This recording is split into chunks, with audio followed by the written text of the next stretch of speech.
大家好，这里是宋说新语。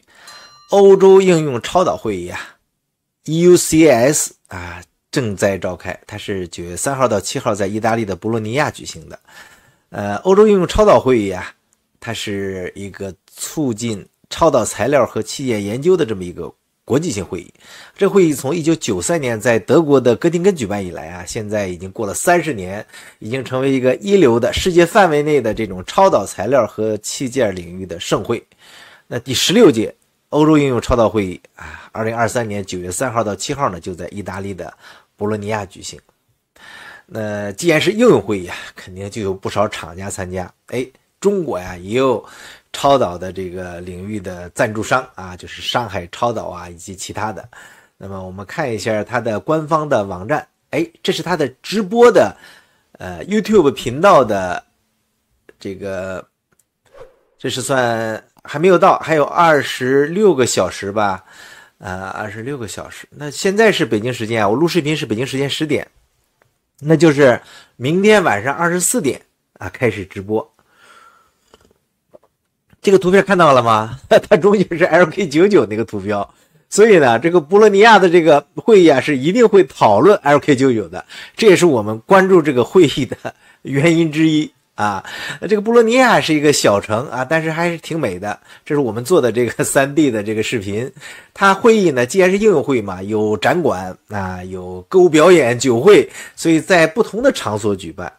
那北京啊，清华大学的副教授张子立张博士呢，也去参加了这个会议。那他在知乎上发帖说呢，给大家介绍几个一手的小道消息，就是韩国人啊，不认这个 LK99 啊，但是怎么说的呢？原话说呢，就是看到首尔大学教授了，以前同事，他说 LK99 啊，拒绝把团队给这个首尔和浦项这个科技大学，所以呢。他就是张子立啊，张博士自己认为，他们啊，就是 LK99 应该没有薄膜样品，因为他没有看到这个文章报道。另外呢，就是韩国人啊，就是韩国的这个首尔大学的教授啊，张老师的这个前同事，说呢，你怎么还会问这个问题啊？啊，这个问题不应该是你问的，就是基本上说，就是说，这个问题啊，就是没有什么可讲的了啊，就在主流的超导界 ，LK99 是假的，都是一个不需要去谈论的问题了，谈论的都是浪费我们的时间啊，这是主流超导界的带引号的啊。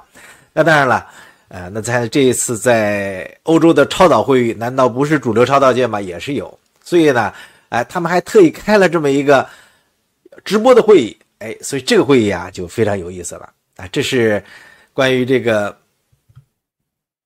16届欧洲超导会议啊一个介绍啊。这我们看了它的官方网站，做的还是很漂亮啊，吃的喝的玩的都有，然后呢，记大了当地的这个风景，确实很漂亮啊。这个可能啊能去这边的这个学者啊，在国内应该来说也都是顶级的名牌大学的一线的科研人员或者是当红小生啊，比如我们这位张博士就是。你看这是赞助商，有上创超导，有上海超导，至少有2家中国的企业赞助了这次的16届的这个欧洲应用超导会议啊。那么这个超导会议上，实际上呢，大家呢对于期望还是很多的啊。一个是呢，就是这个会议在过去呢确实是曾经有一些重要论文的发布。另外一个呢，就是在 LK99 掀起了吹皱了一时春水的这个时候呢，这名门大派们要敢于亮剑，我猜可能是这么个回事啊。张博士啊是清华大学的副教授，他是从美国留学回来的，应该是加州大学伯克利分校吧。那么目前呢主要关注拓扑材料和量子计算啊，是这个领域里边可以说是年轻人里边比较靠前的。那另外一个就是除了这个一手的小道消息之外就是张博士从韩国人听到的，你们怎么还关注 LK99 啊？这算一手的小道消息。另外呢，我还看到一个韩国的 YouTube 频道啊，看得很艰苦啊。就这个韩国的一个频道，它吸引我的原因是什么呢？它引用了知乎上的一些文件，你看是不是知乎啊？那这里面呢，他讲了很多东西，我们简单看一下啊。你看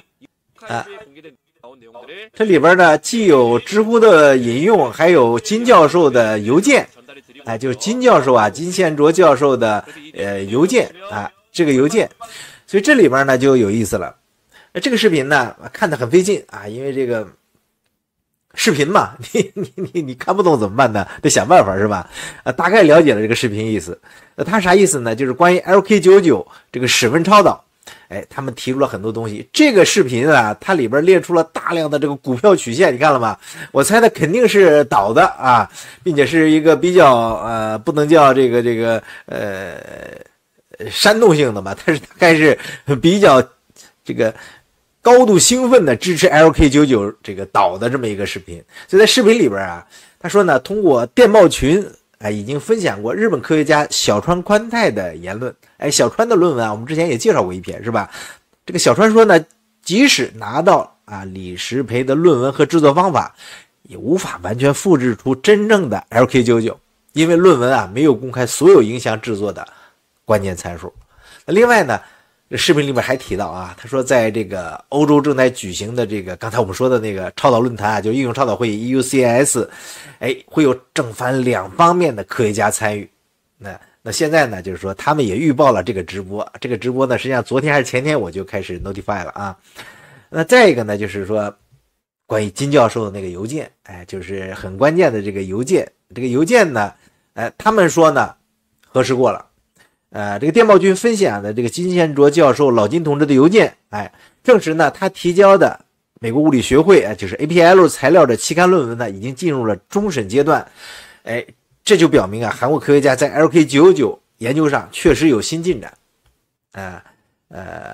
另外呢，视频也说了这个全教授的一个说法，那个回头我们再说，那个更有意思。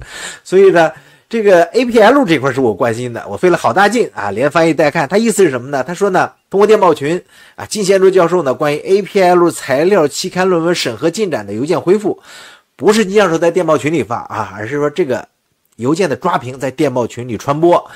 视频引用了金教授的原话，说 APL 论文已经进入最后的审核阶段，即通过了 Review of Submission。那么他们呢对这个邮件是否是金教授老金本人的进行了核查，核实证明呢这就是老金发的第二封邮件，这个信息是可信的，所以呢就激动了。APL 论文已经进入最后阶段的 Review of Submission 阶段，就说明审稿接近尾声，这是要导啊。这根据这个视频内容大概是这么个意思。当然这小伙子做 LK99 的这个报道比我可有激情多了。思密达，所以呢我是真看不懂，但是呢他感染了我，他太有激情了这里边刚才提过全教授，那个全教授的意思呢，就是一开始我们在视频里提到，他引用了知乎里边这个一些文章。大家知道知乎里边有个博主叫默默他可能是在韩国留学的或者工作的，他提供了很多韩国一手的信息。那么呢，他提到说高丽大学这个全教授又回高丽大学，不是高丽大学，是高丽大学去上课去了。在课堂上他说就知乎网站上说这个韩国YouTube 频道引用咱们知乎网站上的咱们的博主的文章说呢，说中国知乎网站上有文章说只有李石培才能制作出真正的 LK99。这个和小川的那个说法是有点像的是吧？他怎么说呢？他说视频给出了这篇知乎文章的翻译，就是现在屏幕上他正在翻译这个，就是把知乎的文章翻译成韩文了。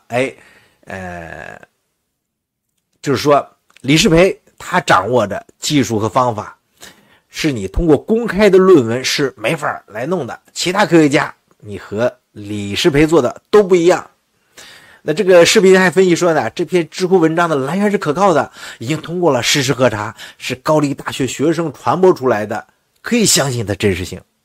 你看讲到这儿已经有2个一手的小道消息了。第一个呢是在欧洲应用会议上，张教授他听韩国教授说的，你们怎么还谈论 LK99 太丢份了是吧？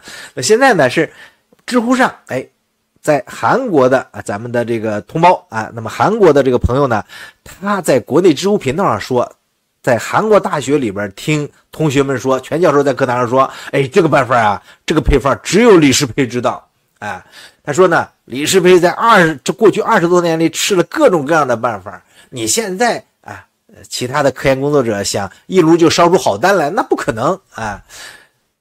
这个全英完教授的意思是什么呢？李世培核心技术没有公开，并且只有李世培是唯一能制作出真正 LK99 的人。有意思吧？我觉得是越来越有意思了。你看现在这个是不是秋凉了？哎，大家吃瓜要谨慎是吧？控制好量，别一次再吃1个西瓜吃拉肚子。但是你不觉得这个有点这个可口可乐配方那个味道吧？只有我一个人把持着，或者是那个邪教教主的秘籍，对吧？你看这个，我这有个口诀啊，你们可以看看对不对，能不能练？欲练神功，挥刀自宫，炼丹服药，内外齐通。哎，这丹呐，你得自己练。所以呢，听完了咱们说张博士啊，张子力在欧洲应用倡导会议上的这个一手的消息和韩国的这个频道的一手消息，这些和八卦是不是有点名门大派和邪教教主的这个对决的意思啊？欧洲倡导会议上会不会是6大门派围攻光明顶是吧？我们啊拭目以待。明天晚上估计直播是不太可能，我尽快把他这个直播的会议呢做成视频给大家发过来。谢谢大家收看，咱们下次再见，拜拜。